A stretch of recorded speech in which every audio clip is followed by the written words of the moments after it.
ఎక్కడ కూడా రైతులకు ఈరోజు ఇబ్బంది లేదు, అందరు కూడా సబ్సిడెంట్గా వస్తుంది. కాకపోతే ఒకరోజు అటు ఇటు వస్తుంది కాబట్టి అందరూ కూడా దాన్ని వినియోగించుకోవాలి. అదే కాకుండా ఈరోజు అచ్చంపేట తాలూకాలో డాక్టర్ వంశీకృష్ణ ఎమ్మెల్యే గారు అనునిత్యము ప్రజలపైన వినలేని రీతిగా అభివృద్ధి కార్యక్రమాలు చేపడుతున్నాడు. మనం చూస్తూనే ఉన్నాం. మన ముందే ఈరోజు నిన్ననే సబ్స్టేషన్ కొరకు ల్యాండ్ చూడడం జరిగింది. అదే కాకుండా అమరాబాద్లో దాదాపు 10-12 కోట్లతోటి ఈరోజు సీసీ రోడ్డు వెడల్పు కార్యక్రమం చేస్తుండ్రు. అదే కాకుండా అక్కడ పొడజాతి పశువుల కొరకు సంతతి పెరగాలన్న ఉద్దేశంతో ప్రొడక్ట్ కావాలని చెప్పి ఉద్దేశంతో రాష్ట్ర ప్రభుత్వం మాట్లాడడం జరిగింది. ఎమ్మెల్యే గారికి ముఖ్యమంత్రి గారికి అతి సన్నిహితంగా ఉంది కాబట్టి అచ్చంపేట కాన్స్టిట్యూన్సీ అభివృద్ధి కానిక చాలా దగ్గరలో ఉంది.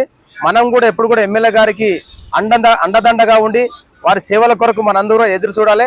వారికి సహకరిస్తూ మనందరం కూడా ఈ యొక్క సంక్షేమ పథకాలను వినియోగించుకోవాలని చెప్పి తెలియజేస్తున్నాను.